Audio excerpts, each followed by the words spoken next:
Hello and welcome to this quick tutorial. In this video we will show you how to work with Quick and develop your own application. We have an example that we called TinyURL because it shortens the URL you give it. But the cool thing is it's not in some random hash or just a shorter URL, it is in a token of your choice. For simplicity, in our application we enter both the URL and the corresponding token. Feel free to implement a hashing algorithm of your choice for generating hashes automatically. Here's our application. It is like form and you can see the input fields right here. We'd like to shorten the URL of our Quick website. It is d9p.io and we choose d9p as our token. We get a message saying that our ingest was successful.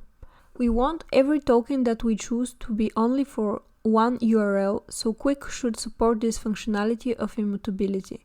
If we try to save a URL with the same token, we will get an error saying that the token is already taken. Then we fetch this URL, we input d9p and it outputs the URL and the number of times it was fetched. This number is 1 right now. To show that the counter works, I will fetch again. So, it's 2 times now. So let's see what happens at the back end of our application. The simple logic behind the counter is as follows. We store all of our key value pairs in the TinyURL topic, and then every time we fetch, we send an ingest request to the track fetch topic with the key that we fetched and an empty string. Then we count how many times this key is present in the track fetch topic and we output that in the count fetch topic. In order to query our data, we need a so-called gateway, and we predefine a schema that we apply to this gateway that has a connection to the TinyURL topic and the count fetch topic. So we will be able to get the information when we input the key d9p. We will get the URL that we saved and the corresponding number of times this URL was fetched. Let's see how easy it is to use Quick in order to create topics and store data, to apply schemas to the gateway, and to create a custom application. First, we create a new Quick context with the command quick context create. Then we should specify our host and the API key. In our case, we use demo d9p.io and I have copied the API key and you cannot see it right now. So next we create our main topic with quick topic create and the name of the topic. We call it TinyURL. We specify that it should have key and value type string and it is immutable. What that means is that there are no two keys that are the same in the topic. Next, I'm going to show you the simple ingest that happened when we saved the key URL pairs to the TinyURL topic. It's simple post request to the ingest URL to our host, demo d9p.io, then ingest and the name of the topic. We specify in the header that content type is JSON, and we also specify in a header the API key and then the data. In our case, key is d9p and value is the corresponding URL. So then what we did next, we tried to ingest to the same topic the same key and value, and because this topic is immutable, we got an error. Then we create our second topic, track fetch. It also has key and value type string, but this time this one is not immutable.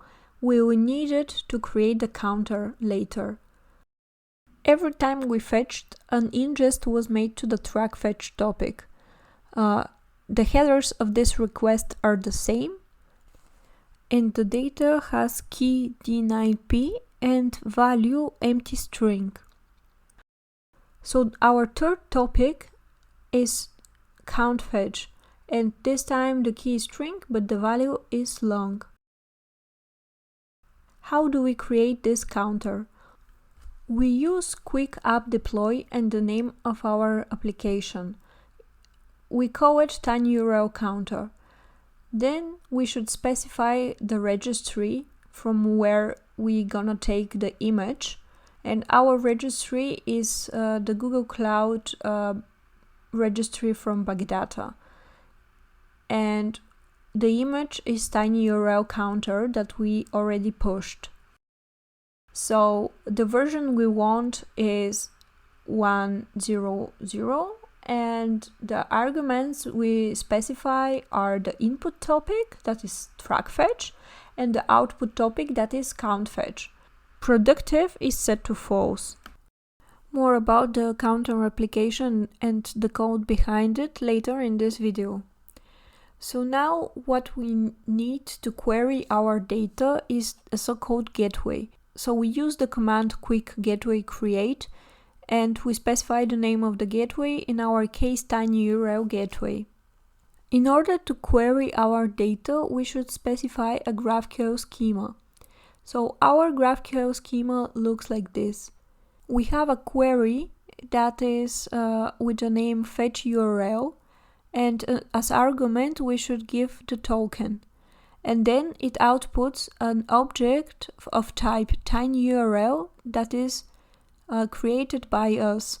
This custom object consists of URL that is type string, and we get from the TinyURL topic with the key argument token, and the count type long from the topic count fetch, also with the same key argument.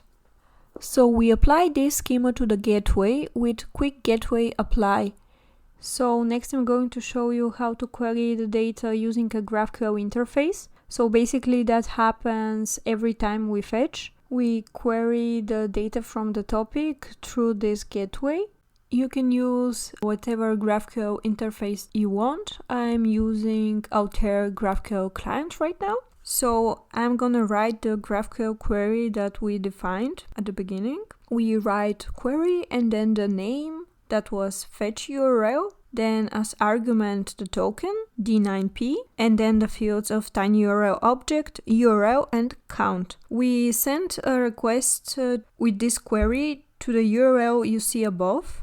It is again with host demo d9p.io, and then gateway, the name of the gateway, and then GraphQL at the end. We run the query and we get output JSON, and we see the URL and the number of times it was fetched. When we fetched one more time, a second ingest to the track fetch topic happened. And when we query again, we will see the count changing to 2. The TinyURL counter application is a simple Kafka Streams application demonstrating the custom application deployment of Quick. So in our case, this counter application counts the keys of input topic and writes a key value pair containing the key and its count to the output topic. For more information how to build a Kafka Streams application, you should visit the Streams Bootstrap repository from Bagdata. We use Streams Bootstrap for our Kafka Streams application development. Among others, it provides base classes with default configurations. One of them is the productive flag. It applies critical settings with respect to the resilience of the application. For example, it sets the replication factor for internal topic to 3. With that, the application's data is fault tolerant. As we do not require these settings in these demos, we disable the productive flag. The main logic of the counter application is in this build topology function. We have a Kafka stream that we call input stream that consumes from the input topic, that is track fetch, the data. So every time we fetched, we input a key, for example D9P, and an empty string. And then this input stream is grouped by key. Then this key was counted, how many times it was in the topic.